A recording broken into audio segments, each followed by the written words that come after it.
Welcome to another episode of The Brand Called You, a podcast and video show which brings you leadership lessons, knowledge, and experience from hundreds of successful individuals from around the world. I'm your host, Frits Bussemaker, and today I'm privileged to have a conversation with Mariella Erkens. Mariella, welcome to the program. Thank you so much for inviting me. Mariella, let me allow you to introduce you to our audience. You are a tea professional, a tea sommelier. You are a food pairing specialist and a former chef. That was in Brazil, and you wrote a book on tea, wines, sober sibling. And if I'm correct, you also write about tea in one of the Dutch national newspapers. Again, welcome to the program. Thank you. And yes, you're correct. Yeah, great. Now, what is a tea professional? Let's just dive in immediately. What is it? And then we'll talk about how you got there. Well, a tea professional is pretty much the same as a wine professional, except with tea. So I know a lot about tea. I know a lot about how to pair tea with wine. I know a lot about the production of it, where it grows, just like like a wine professional, really. Okay. I see wine professionals play a role in airline catering, in a restaurant. Where would you offer your trade as a tea professional? Well, I would love to do the very same. I have tried with KLM to offer them better tea service on board for the first class and business class. I used to work for KLM a long time ago as a purser, and I said, if you want to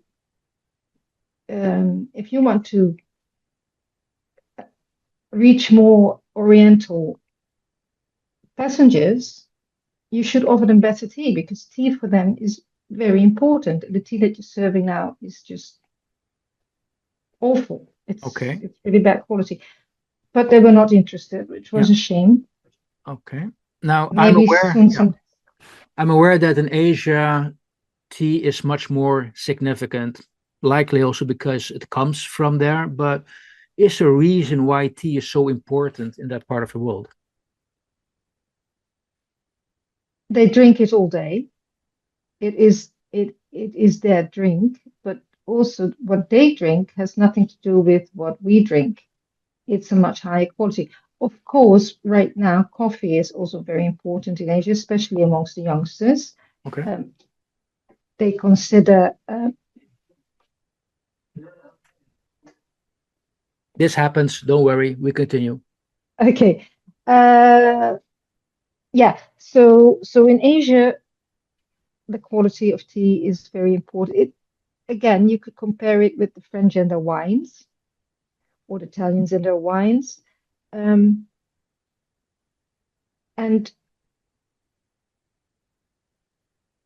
it is just a very important drink in those countries, and they drink it all day, also with their food. It's their national drink, as it is in England, except what they brew there has nothing to do with Asian style, of course. Okay, we'll come to that a little bit later to talk about tea itself. But what is your journey in becoming a tea sommelier? Well, I was working as a chef, a freelance chef, and I was invited to join a workshop, tea and food pairing, in 2010. And I thought immediately how fascinating that was, because I never thought of tea as a drink to serve with food. And I was just blown away by it. They were serving really high quality Grand Crus, as they called it, Chinese tea, with very delicate, elegant amuses made by the chef of the wholesale store. It's like a wholesale grocery store for restaurants. Mhm. And I was just blown away. I thought, well, why does nobody know this? Because this is the perfect alternative for wine for those people who do not want to drink alcohol. Mhm. So it was just like a revelation for me. Until then, I drank tea like everybody, with a tea bag, pulling it up and down in a mug and drink it without even thinking about it. So that completely turned my world upside down. And I bought all kinds of books on tea and I started reading about it. And the more I read, the more I realized that I didn't know anything and that I needed a few more lifetimes to actually know everything there is to know about tea. And then, but I was still working as a chef. And then I met the director of the Tea Sommelier Academy in the Netherlands on a tea fair, and he said, "Oh, but you should really do the course, the 3-year course, if you're this interested, and maybe you can teach with us as well, because we are looking for someone who could do the part of tea and food pairing, and I'm not a chef, but you are." So that's what I did, and it was like a rabbit hole. I kept on learning more and more, and the more I knew about tea, the more I realized I wanted to continue in tea and wanted to stop cooking. So slowly the tea took over. And after, 3, 4 years, maybe 5 years, all I did was tea pairing, tea courses, teaching tea and food pairing, how to cook with tea, all that. And from there on, I just continued. And I still learn. Every day, I still learn about tea. It's fascinating. Okay, let me take one step back. At least something I want to ask you before we assume we're talking about the same thing. What is your definition of tea? When is something tea? When it's made of the leaves of the tea plant. Nothing I else? know, no. For me, no. I know that herbal tea is considered by a lot of people tea. Um, I prefer the way the French make their differentiation by saying a herbal tea is a tisane and a real tea is a tea. I like that because then you know immediately what they mean.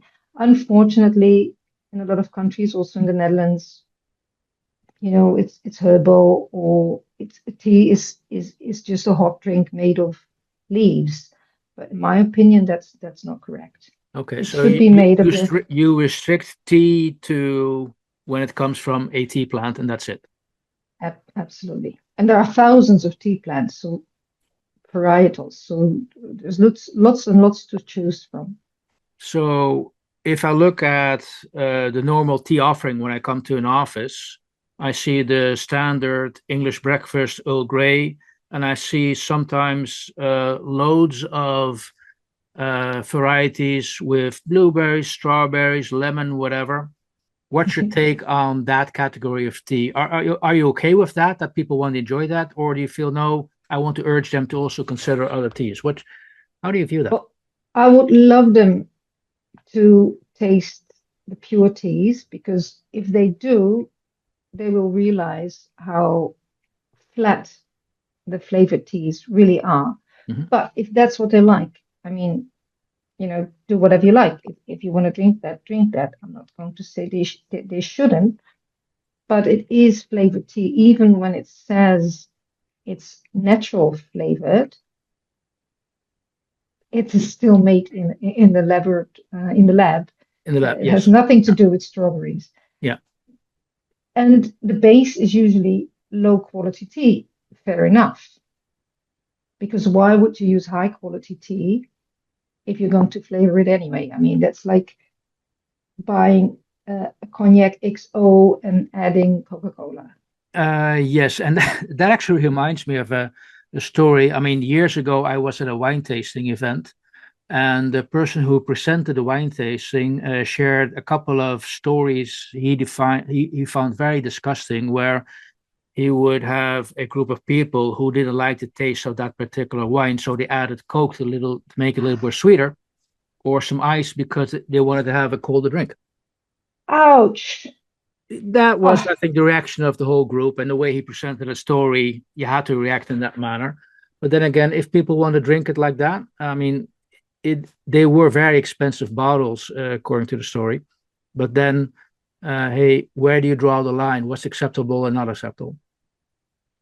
it's to me, it's just ways a waste of a good wine or a good tea. But if, like you say, if people like it, Yeah. go ahead. Yeah. And I mean, okay, I'm gonna keep on asking about this one. Bubble tea, is that something you would Well, consider tea?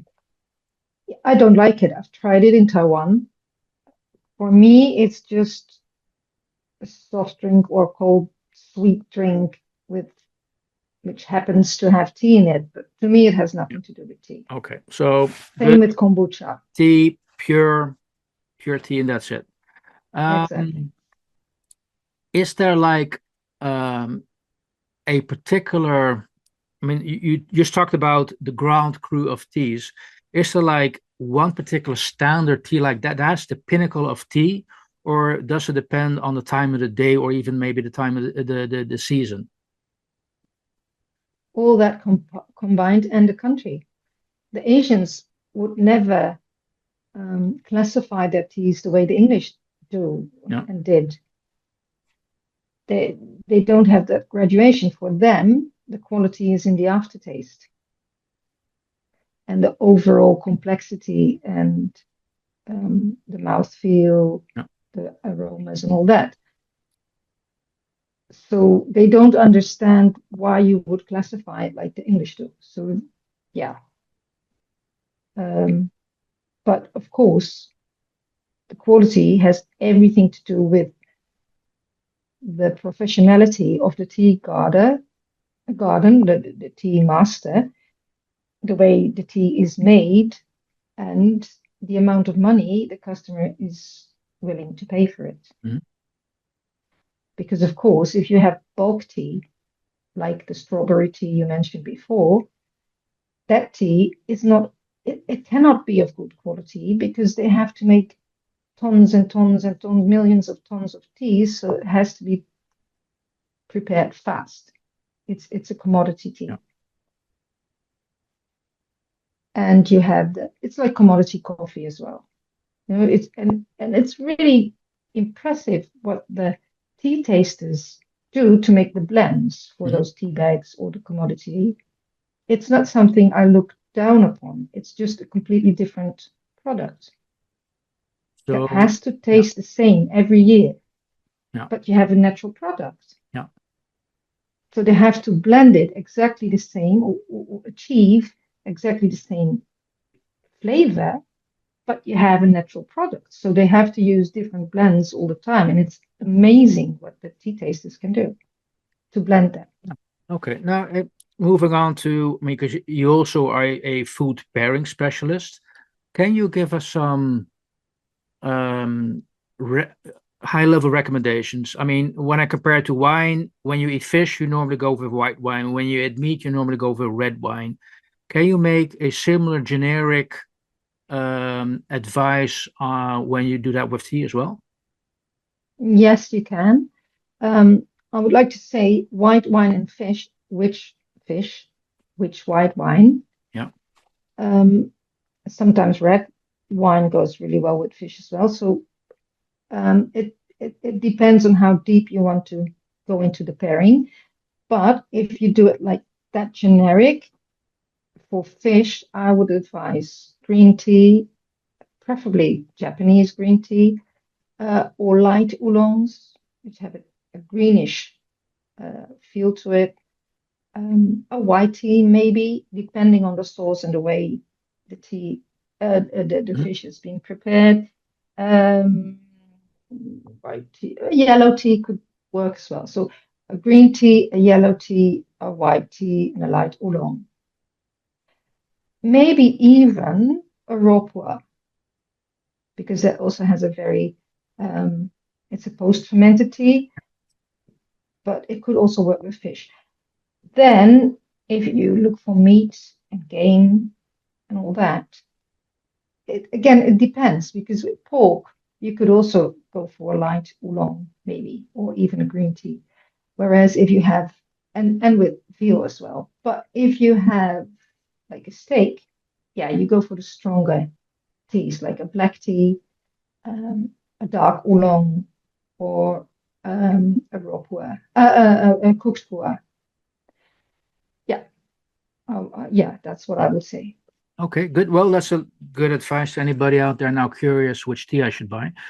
Um, can you go back in your tea career as a tea professional? Are there any like key milestones in your life which you remember as, hey, that actually influenced or changed me? In regards to tea, you mean? Or in Yeah, general? or more in general. Happy to discuss both. Um, Let me think. Well, as a child, I already drank a lot of tea, but that was all flavored teas. Mhm. But I never drank coffee.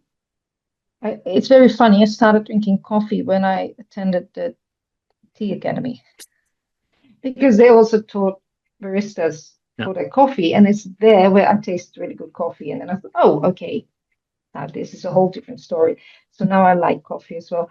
Um, but life-changing things. Well, the thing with me is, as soon as I get bored somewhere or not fulfilled anymore, or it costs me energy to do my job instead of, making me happy and still curious and all that, I immediately quit. I first quit and then I look for another job. Because if you don't, you stay in your job. Yeah. That means my CV is quite like a pinball machine. It goes all over the place.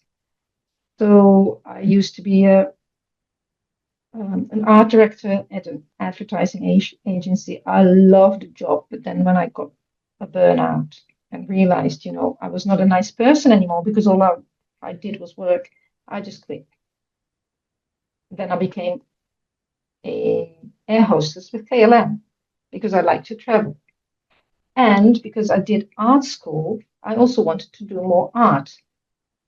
So then I did a 50% part-time job as a stewardess, and I started making illustrations and painting and God knows what, and I had exhibitions, and that went well. But then after 10 years, I was getting drained again. I was not happy with that combination. So I thought, okay, now what? I really like the traveling, but with KLM, of course, I was always only 1 day or 2 days somewhere. So I thought, okay, let's try that. So I sold my house because I needed the money to travel. Um, I was lucky. It was a high conjuncture time. This was like 98. And I started traveling the world. And I thought, okay, let's see where that takes me. I always loved cooking. So, and I invested the money I made from selling my house. So on the way, this was in the early days of the internet, which was fun. You had to go to internet cafes. Yeah. So I went to the internet cafe, looked at my stock, thought, oh, this one is doing well, boom, sell, and then I had money again. Yeah, it was fantastic. So I traveled the world for 5 years. In the meantime, I looked for restaurants because I really liked cooking, and I thought, well, maybe I can start somewhere in the world, small restaurant, coffee place, or whatever. Then I found this really beautiful spot in Brazil on the beach, and I liked surfing and I liked cooking. So I thought, okay, why not? I'll buy it with the last bit of my money. And I started a restaurant there, which was fun, but I never got to surf anymore because I completely overrated the amount of, underestimated the amount of work that goes into owning a restaurant and doing it all by yourself. Yeah, so no more surfing. It was fun, but the local mafia was giving me a hard time, so I had to sleep with a big machete next to my bed, and I bought a dog, a beautiful Labrador, a really sweet dog. But when it barked, it sounded like a Bouvier. Yeah. So as soon as someone tried to get into my house, the dog would jump against the door and bark, bark, bark. So then they would run, which was fun. It was such a cutie. Yeah, but this was also, it was in the back was the jungle, in the front was the ocean. It was gorgeous, but there was no culture. There was no bookshop, nothing. That was boring. So after 5 years, I sold the place, went back to the Netherlands, and then started working as a chef, for cooking workshops and private chefs, that kind of stuff, not in a restaurant. And that's how I got to the workshop, and then I started with tea.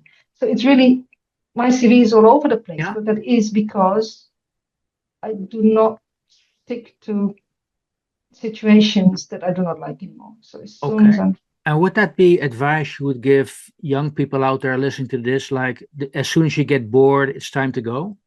yes, Yeah. or do something about it. If you still like the job, but there is something off, do something about that. Hmm. But in my case, I was just very unhappy. I Yeah. noted that I Yeah. was unhappy and I Okay. was not pleasant anymore So to my. could I then summarize the key so you have a number of key milestones, almost like the minute you realize I'm bored, that creates a milestone. I'm going to move on to a next phase of my life.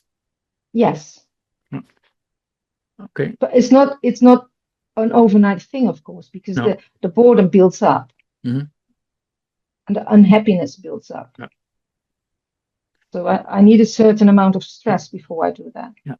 And do you also that relate to a definition of your perception of what is success? Not being bored? Success. Oh, I never think of success really.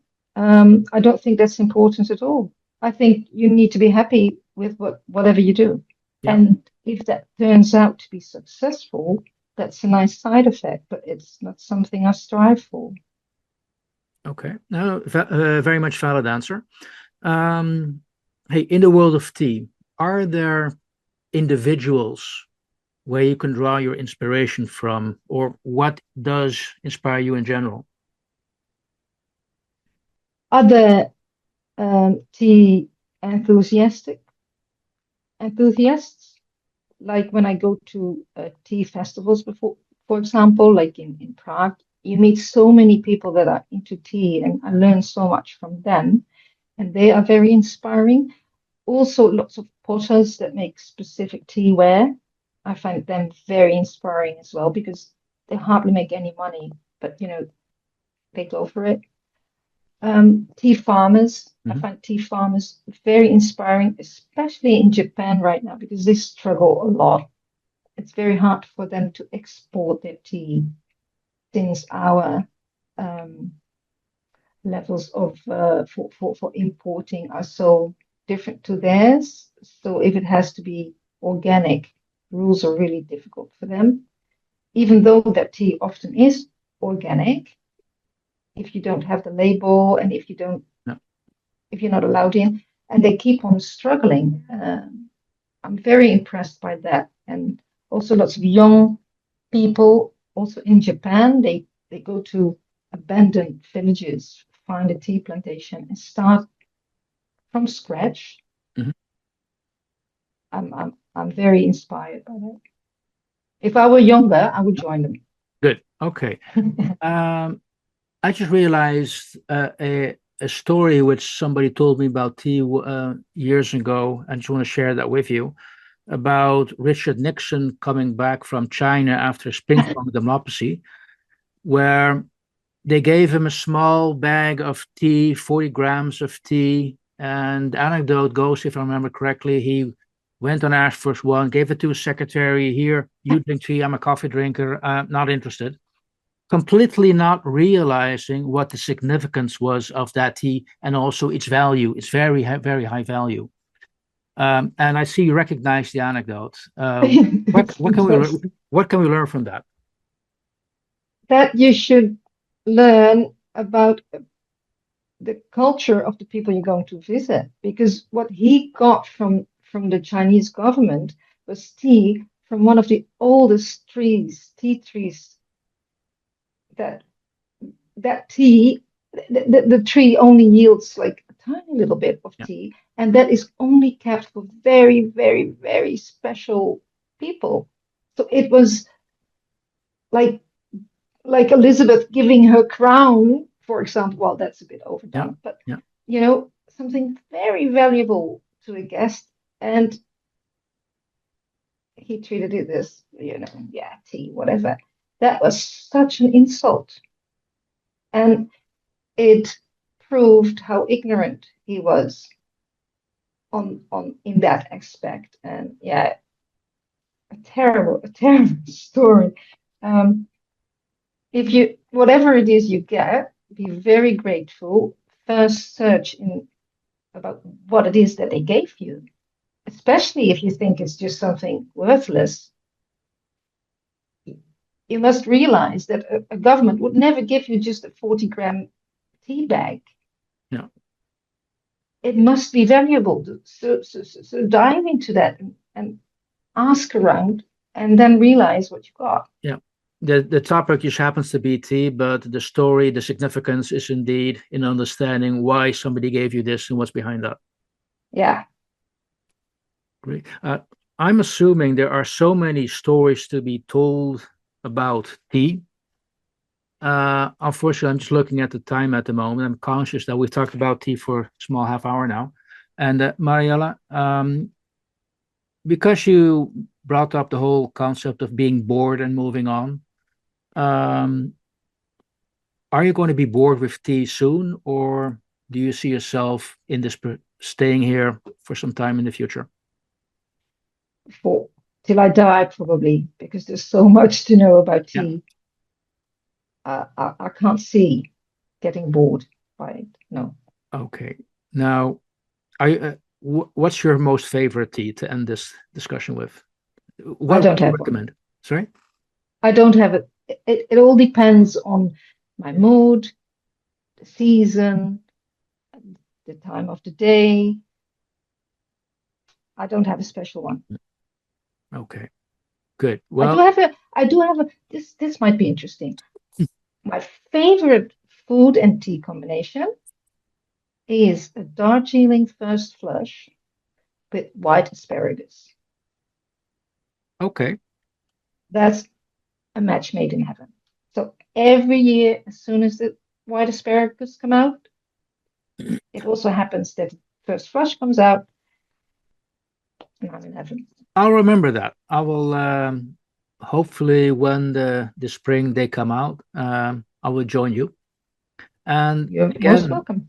Mariella, I want to thank you so much for sharing your insights in tea and what your role is there, and just being on the brand called you. Thank you. Thank you. Thank you for listening to the Brand Called You videocast and podcast, a platform that brings you knowledge, experience, and wisdom of hundreds of successful individuals from around the world. Do visit our website www.tbcy.in to watch and listen to the stories of many more individuals. You can also follow us on YouTube, Facebook, Instagram, and Twitter. Just search for the Brand Called You.